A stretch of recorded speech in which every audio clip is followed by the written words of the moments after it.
খাবারের যদি লবণ চেক করা হয় এতে রোজা ভাঙে না। তবে ঘরে আপনারা এটা ট্রাই করবেন না, এটা রেকমেন্ডেড না। এটা কখন রেকমেন্ডেড? এটা বড় শেফদের জন্য। লেটস সে রমাদানে 1000 লোকের বিরিয়ানি করা হবে, আল্লাহর বান্দারা রোজাদাররা খাবে, এটা লবণ বেশি হলে খাইতে পারবে? পারবে না।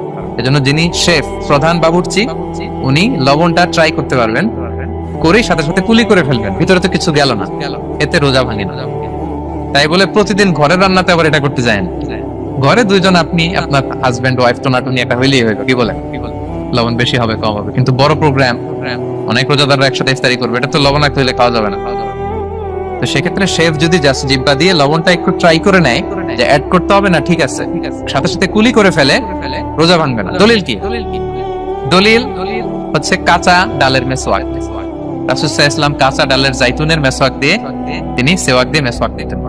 তো কাঁচা জাইতুনের আপনারা মেসওয়াক করছেন?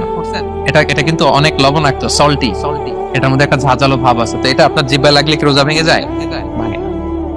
এবং আপনি যদি সমুদ্র অঞ্চলে সফর করেন, সমুদ্রে লেটস সে 1 মাসের, আমাদের এই যে বাংলাদেশে তো এখন এই কি বলে প্রায় 7 লক্ষ টাকা করে দিয়েছে আমাদের হাজিদের জন্য, হজ করতে হলে প্রায় 7 লক্ষ টাকা লাগবে। তো এরকম ঘোষণাও দেখলাম যে নেক্সট ইয়ার থেকে সমুদ্র পথে যাওয়া যাবে কম খরচে। তো কেউ যদি এমন হয় সমুদ্রের সফরে দীর্ঘ সময়, আপনি ওযু করবেন কি দিয়ে? সাগরের পানি দিয়ে। তো সাগরের পানি কেমন? সাগরের পানি দিয়ে আপনার কুলি করতে হবে না, মাছ মজা করবেন না।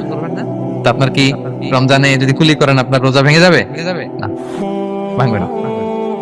তো এ থেকে স্কলাররা দলিল নিয়েছেন যে এরকম জরুরি প্রয়োজন হলে আপনি খাবারের স্বাদটা, লবণটা দেখতে পারবেন, সাথে সাথে কুলি করে ফেলবেন, এতে আপনার রোজা ভাঙবে না ইনশাআল্লাহ বিইذনিল্লাহ।